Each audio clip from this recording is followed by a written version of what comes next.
Buenos días, Jaime. Muchas gracias por la invitación. Contento de poder aportar al debate nacional. Gracias, economista. ¿Economista o PhD? ¿Cómo se siente mejor?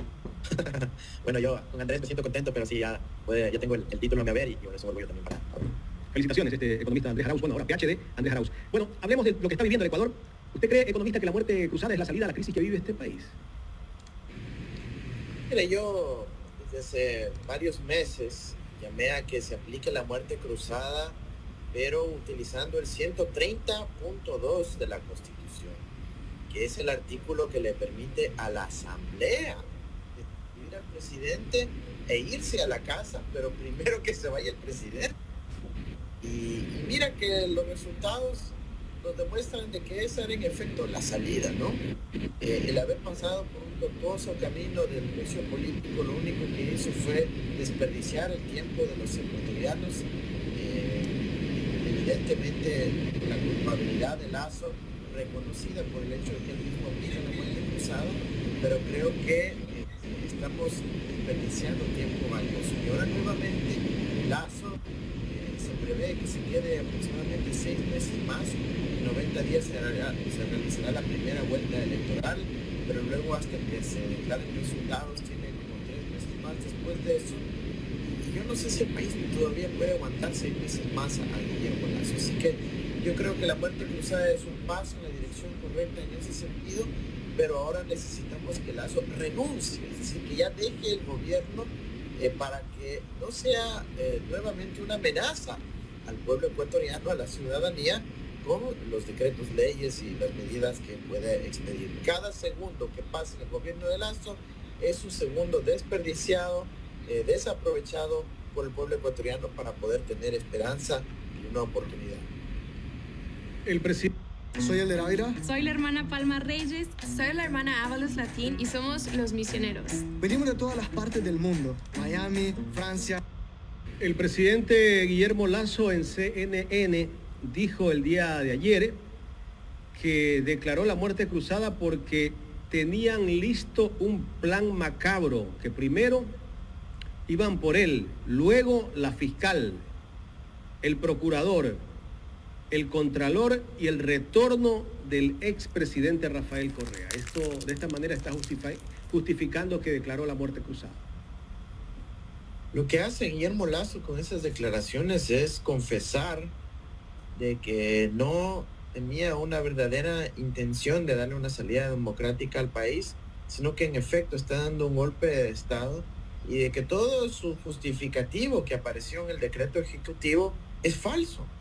¿Por qué no puso pues entonces que la muerte cruzada en el decreto ejecutivo era por temor al famoso plan macabro? Uno, porque no tiene ninguna evidencia para poder sustentarlo, y segundo, porque todos sabemos que era un mecanismo de huida, de poder salir del juicio político de forma cínica para eludir sus responsabilidades como jefe de Estado y para poder simplemente seguir gobernando, sacando a un actor político del juego, en este caso la Asamblea Nacional.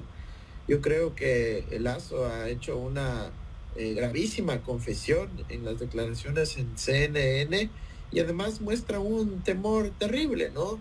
De que tiene miedo a que la Asamblea ejerza su rol fiscalizador respecto a sus ex empleados, respecto a una figura como el Contralor, que ha sido un personaje que ocultó la realidad respecto a las propiedades offshore de Guillermo Lasso. Y por cierto, pronto veremos nuevas revelaciones concluyentes sobre su actividad offshore que generará un escándalo planetario. Correcto, con esto está develando el presidente Guillermo Lasso que no hay grave crisis política y conmoción social interna. Ahora es un plan macabro que hay de parte del expresidente Rafael Correa. Mira, yo creo que el país sí vive una conmoción gravísima, ¿no? Por el hecho de que Lasso sigue gobernando. Los indicadores respecto a los homicidios, la inseguridad ciudadana permanente, el hecho de que ha movilizado a las Fuerzas Armadas a ocupar las instalaciones de la Asamblea Nacional, yo sí creo que eso es una conmoción interna, es una grave crisis política, pero la grave crisis política es Lasso. Él es el problema. Ahora, si es que estamos diciendo estas cosas porque queremos cuestionar la legalidad del decreto, Yo creo que más bien es por el hecho de que se llama injerencia en otra función del Estado al suspender un proceso de fiscalización de juicio político ordenado a través de la Corte Constitucional. Yo creo que es por esa la razón que el decreto no tiene la justificación del caso, porque si bien, digamos, el presidente tiene la potestad de ejercer la muerte cruzada, no tiene la facultad o la potestad de suspender un proceso de fiscalización por parte de otra función del Estado, más aún cuando él es el afectado. Entonces, yo creo que sí hay un conflicto constitucional ahí, habrá que evaluarlo, pero reconozcamos un hecho, este es un hecho consumado. Él ya puso a los militares ahí, él ordenó que los militares hagan un pronunciamiento sobre la constitucionalidad de la muerte cruzada, y eso pues evidentemente genera un hecho consumado que nos hace más bien pensar en los pasos hacia adelante que incluyen la salida de Lasso del gobierno en este periodo interino y obviamente prepararnos para el proceso electoral en la construcción de un gran bloque histórico, de un gran frente amplio que pueda recoger las aspiraciones de la ciudadanía y obviamente los intereses de las organizaciones sociales, mujeres, sindicatos, trabajadores, pescadores, agricultores, campesinos, empresarios honestos, movimientos indígenas, pueblos y nacionalidades, para tener ese gran frente común que le urge al Ecuador y podamos recuperar la patria. Economista, usted tiene de pronto conocimiento por qué UNES no ha presentado una demanda de inconstitucionalidad de este decreto de muerte cruzada, porque hemos visto al Partido Social Cristiano, a un ala de Pachacuti que han presentado 2 demandas de inconstitucionalidad.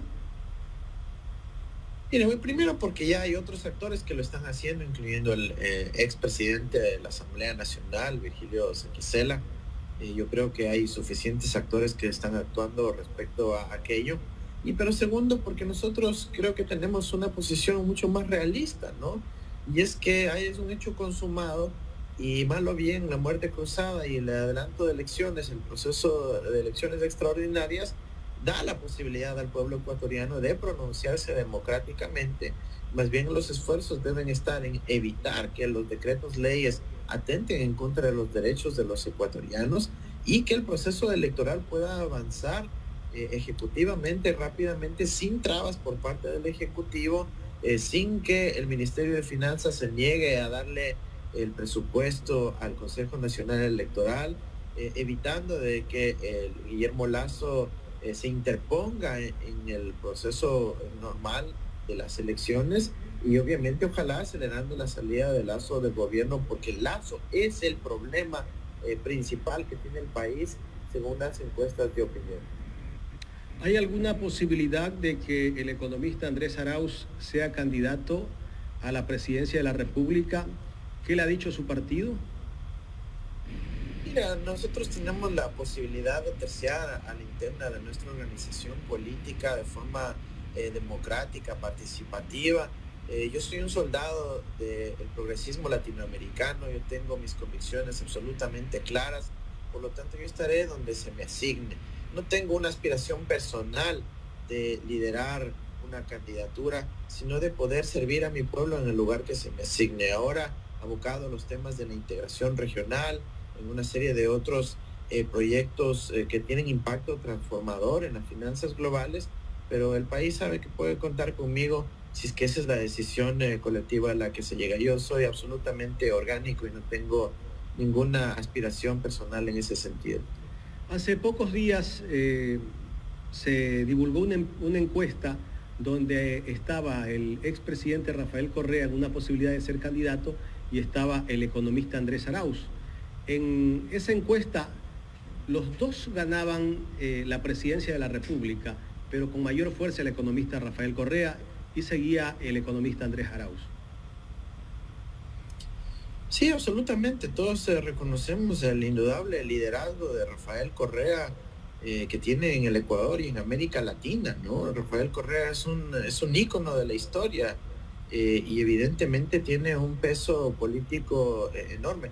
Y es justamente esa la razón por la cual fue el binomio de la esperanza en el año 2021, cuando estuvimos Andrés Arauz y Rafael Correa en la papeleta, hasta que llegó una sentencia de casación, la casación más rápida de la historia del derecho romano, la casación más rápida de la historia del Ecuador y del mundo, en donde llegó como sentencia final y definitiva para excluirle, además con el argumento del influjo psíquico, de la participación electoral. Imagínate, Jaime, el resultado que hubiésemos tenido en el Ecuador con Rafael Correa en la papeleta en el año 2021. Yo creo que el principal error que cometimos en el año 2021 fue haber reemplazado a Rafael Correa por otro compañero querido como Carlos, pero debimos haber preservado a Rafael en la papeleta hasta el final del proceso, impugnando, apelando, llevando esto inclusive al sistema interamericano de derechos humanos, para primero evidenciar de que estábamos siendo víctimas de una persecución y proscripción política tenaz, y segundo porque eso nos permitía seguir acumulando capital político y obviamente aumentar nuestra probabilidad de victoria. Así que yo creo que eso lo tiene claro todo el Ecuador, y es por eso mismo que ponen tantas barreras y obstáculos al retorno de Rafael Correa al país y a su participación electoral. Se habla de una posible persecución política contra los dirigentes o líderes de la Revolución Ciudadana. Ya por ahí leemos algunos actores políticos y periodistas afín a este gobierno de que están pidiendo, pues, e incluso que se firme un decreto para eliminar el Consejo de Participación Ciudadana y Control Social, porque quienes están allí liderando ese consejo son gente vinculada al expresidente Rafael Correa. Mira, es un absurdo, pero estamos en época de absurdos, ¿no? Lamentablemente yo creo que sí hay amenazas de deriva autoritaria en el gobierno de Guillermo Lasso. Yo creo que el haber dispuesto que los militares den un pronunciamiento respecto a la constitucionalidad del decreto de muerte cruzada ya es una pésima señal. Creo que el país tiene que estar alerta ante varias cosas. Vimos el allanamiento ayer publicitado por la Fiscalía de un miembro del Consejo Nacional de la Judicatura. Creo que eso debería arreglarse para que no sea permitido. Es un claro conflicto de interés en donde la Fiscalía allana a sus superiores porque está en desacuerdo con medidas respecto a la propia Fiscalía, y eso se conoce como el derecho penal del enemigo, y tiene, digamos, una doctrina de la filosofía fascista que plantea que cuando las fuerzas, digamos, las autoridades judiciales no se someten a la fuerza autoritaria, pues también hay que allanarles a las autoridades judiciales. Entonces, hay historia del siglo XX que describe muy bien cómo operan estos mecanismos de intimidación, de amedrentamiento, y lamentablemente no podemos descartar que quieran hacer acciones obviamente ficticias e inventadas, como lo hicieron en el caso del ELN en mi campaña, pero ahora para atentar en contra de una función del Estado como es el de la participación ciudadana y control social. Alerta, Ecuador. ¿Cómo será el gobierno de Guillermo Lasso en estos 6 meses que estará gobernando vía decreto?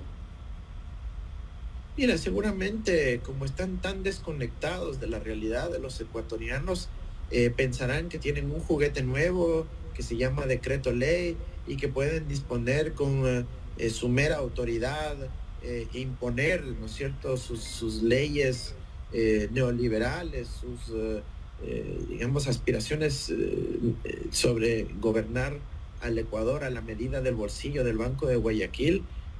Pero ahí los ecuatorianos somos los que tenemos que darles un baño de realidad, o inclusive un chirlazo de realidad al gobierno de Lasso, es decir, cuidado, te atrevas a querer imponer la desregulación del ámbito laboral, de querer quitar los derechos de los trabajadores, de querer privatizar la seguridad social. Ahí está el señor de la Torre, protagonista del feriado bancario, queriendo privatizar la seguridad social, aumentar la edad de jubilación, disminuir las pensiones.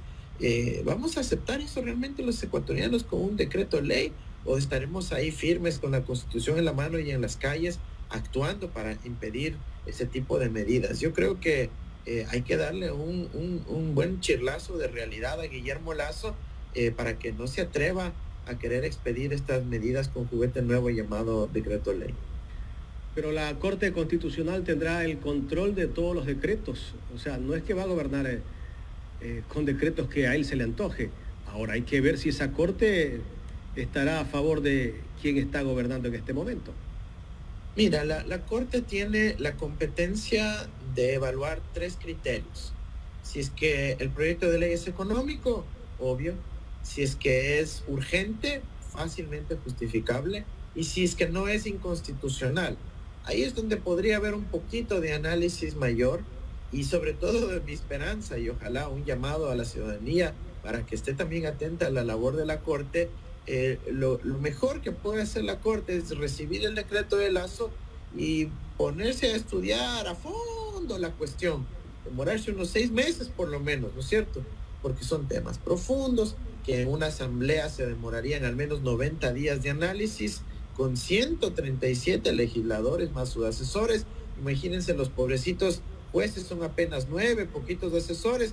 ¿Cómo van a poder procesar eso rápidamente? Entonces, ojalá se demoren bastante y así ninguno de esos decretos leyes puede expedirse pronto y obviamente tengamos ya simplemente un gobierno en un itinerazgo que salga lo más pronto posible. En estos 6 meses Lasso hará lo que no ha podido hacer en estos 2 años de gobierno. La venta del Banco del Pacífico, venta de hidroeléctricas, ¿eso lo podrá hacer sin problema? Mira, hay 2 casos de restricciones más allá de las leyes que tienen que ver con la realidad del mercado internacional, pero sí, yo no descarto que intente hacerlo, ¿no?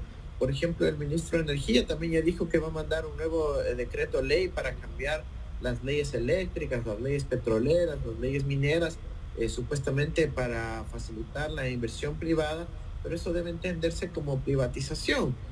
Quieren cambiar el modelo de tarifa de electricidad, el tema de las regulaciones respecto a aquello también para poder privatizar el acervo nacional, el patrimonio nacional, por ejemplo, el de las hidroeléctricas. Entonces, hay que estar muy atentos, insisto, ahí el rol de la Corte Constitucional es importante, pero si a la Corte de la Ciudadanía no la presiona, no pone el ojo seco, no está pendiente de lo que está haciendo, van a pasar esos decretos. Entonces, tenemos que estar vigilantes y pues a eso nos hemos dedicado todo este tiempo y estaremos junto con la ciudadanía organizándonos para evitar esos abusos.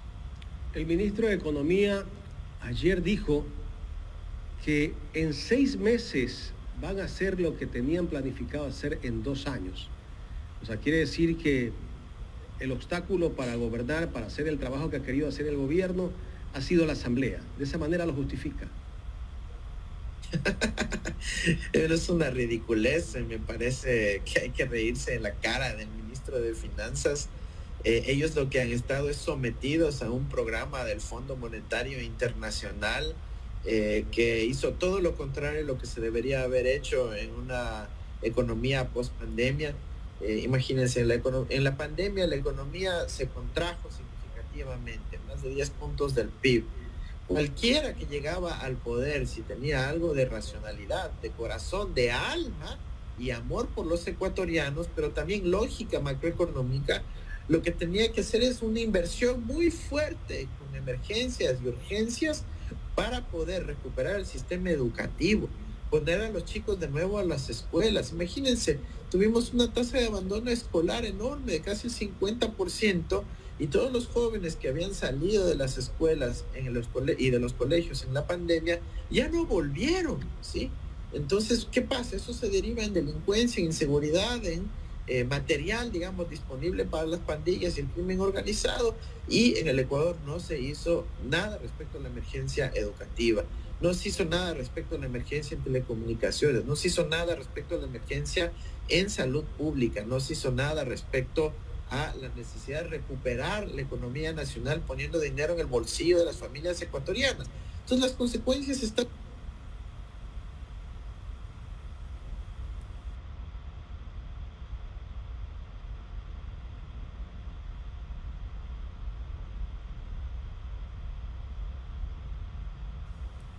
Se nos cayó la señal, esperemos retomar ese contacto con el ex candidato a la presidencia, Andrés Arauz, que está hablando del tema coyuntural que vive el Ecuador. Se nos cortó la última parte, economista. Sí, perdón. Entonces, si no se actúa con contundencia, con el bolsillo del Estado, trabajando para el bolsillo de los ciudadanos, de las familias ecuatorianas, era imposible de recuperar la economía. Y eso es lo que ha pasado, ¿no?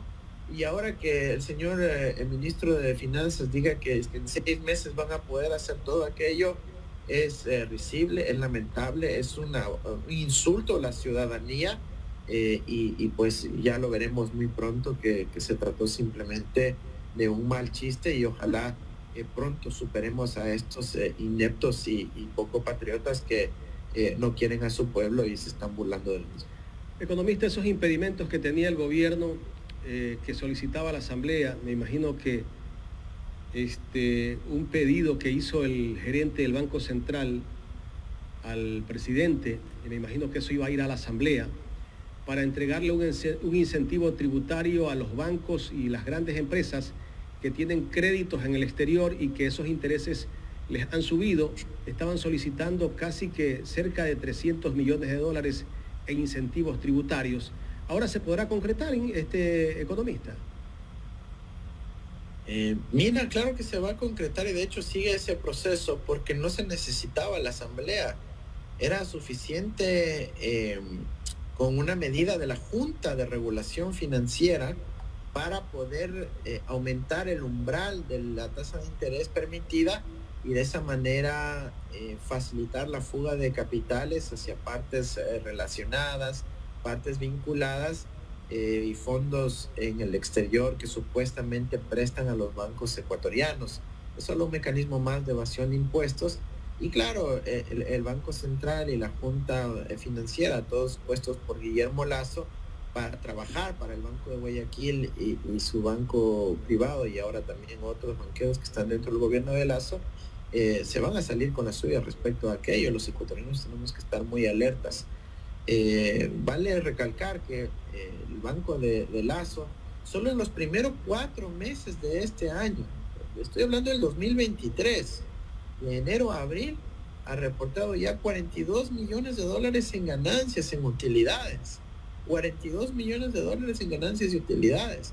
Y ese dinero, obviamente, también era una herramienta enorme para poder comprar votos en la Asamblea, lo que demuestra que había cierta dignidad en buena parte de los parlamentarios que no sucumbieron ante la tentación y el poder del dinero, obviamente encabezando esa resistencia en la propia Revolución Ciudadana que se mantuvo incólume, pero también una serie de otros parlamentarios que pues no cayeron ante la tentación y supieron responder a la ciudadanía, a su pueblo, a quienes los eligieron, y ahora pues han enfrentado esta muerte cruzada.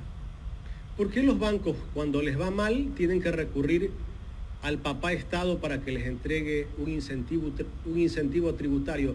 Que yo siempre he dicho, esos no son incentivos, esos son subsidios, sino que creo que camuflan el término para decir como que es otra cosa que les van a dar. Absolutamente, absolutamente. Son subsidios para los ricos, ahí les ponen el nombre de incentivos, ¿no? Tenemos nosotros que estar muy alertas en términos del uso del lenguaje respecto a esas cosas, pero bueno, ahora tenemos que ver hacia adelante, ¿no? Yo creo que hacia adelante tenemos los riesgos de la seguridad social, es la cereza del pastel. Lasso quiere hacerse de la seguridad social, quieren privatizar la administración de los fondos de pensiones. Lo ha dicho expresamente el señor de la Torre, que es el comisionado que está a cargo de eso, por cierto, también con una figura inventada ad honorem para no rendir cuentas al establecimiento democrático, a la Contraloría, etcétera. Imagínense, la persona que está a cargo de la reforma de la seguridad social no tiene vínculo laboral con el Estado ecuatoriano y por lo tanto no es sujeta a fiscalización, no tiene que presentar su declaración juramentada, no se le podrá hacer una examinación del patrimonio a ver si es que por ahí aumentó su patrimonio indebidamente, etcétera. Entonces, ese es el tipo de gente que quiere manejar la privatización de la seguridad social y yo creo que Lasso sí se la va a jugar por aquello, inclusive por sobre la agenda laboral o la tributaria, etcétera, porque él es un banquero, su negocio depende de aquello y si logra privatizar la seguridad social, adivinen a quién van a privatizar eso, los fondos de pensiones, a los bancos, pues. Entonces, esa va a ser su principal apuesta en estos últimos 6 meses que le quedan, si es que los ecuatorianos no somos exigentes en pedir que Lasso adelante su salida y renuncie. Economista, en la recta final ya de esta entrevista, yo leí que usted le ha presentado una demanda al fiscal general de Colombia, el señor Barbosa, creo que es el apellido. ¿Cómo va esta demanda? ¿Qué está planteando usted dentro de esta demanda? Porque interfirió en las elecciones acá en Ecuador y lo acusaron a usted de haber recibido dinero proveniente del ELN. Mire, yo apenas salió ese escándalo en el Ecuador, lo demandé en Colombia el 18 de marzo del 2021. ¿Ya? Yo lo demandé al fiscal Barbosa allá diciendo, a ver, si usted dice que fue a Ecuador a presentar esas evidencias, hágame ver a mí, pues, o sea, si yo tengo el derecho a defenderme de sus acusaciones. Entonces le exigí en marzo del 21 a través de mi representante allá que nos presente pues las computadoras, los materiales extraídos de ahí, la supuesta evidencia, las grabaciones, pero que también investigue quién hizo ese video falseta, que tenía el pajarito que solo había en el sur del Ecuador, que se investiguen quién filtró la información supuestamente a la revista Semana, cómo así aparecieron esos archivos ahí, todo eso le pedí que investigue. Y obviamente Barbosa, cuando era de ir al Ecuador a acusar, a manchar el nombre, a atacar la candidatura progresista, claro, cogió el avión y se fue en 24 horas a entregar la supuesta documentación. Pero cuando es de buscar la verdad, de esclarecer los hechos, de llegar a la realidad, en 2 años no ha contestado ninguna de las diligencias, de los oficios, de los pedidos de investigación que hemos planteado en Colombia. Y por eso lo que ahora es, le vamos a poner otra demanda en la misma institucionalidad colombiana, en este caso en lo que se llama la Comisión de Acusaciones del Congreso colombiano, por denegación de justicia, por omisión, por desvío de abuso de poder y otros temas como fraude procesal, porque no hizo nada respecto a esclarecer la realidad en este caso. Entonces, vamos a tener acompañamiento de muchos líderes latinoamericanos para que se encuentre esta realidad y si obviamente no responde la institucionalidad colombiana como es previsto, en pocos meses más iremos al sistema interamericano de derechos humanos. Barbosa es un actor político de la... Bueno, otra vez se interrumpió la señal. Y obviamente nosotros queremos que ese tipo de personajes no sigan teniendo influencia dentro de los aparatos de justicia porque están politizando la justicia y utilizando a la justicia como una herramienta de guerra política, de lawfare y no como un instrumento de búsqueda de la verdad. Economista, quiero agradecerle por haber aceptado conversar con Ecuador en Directo. A ti muchas gracias, Jaime, por la invitación. Nuevamente aprovecho para expresar mi solidaridad por los ataques de un supuesto ex asambleísta que quiso hacerle daño a este medio independiente y bueno, también esperando a ver si Lasso alguna vez presenta la demanda en mi contra también por las declaraciones hechas en este medio, así que toda la solidaridad con Ecuador en Directo y todo el equipo humano que lo compone y felicitaciones por su trabajo en democratizar la comunicación para los ecuatorianos. Gracias al economista Andrés Arauz, ex candidato a la presidencia de la República, aquí en el programa Los Especialistas de Ecuador en Directo.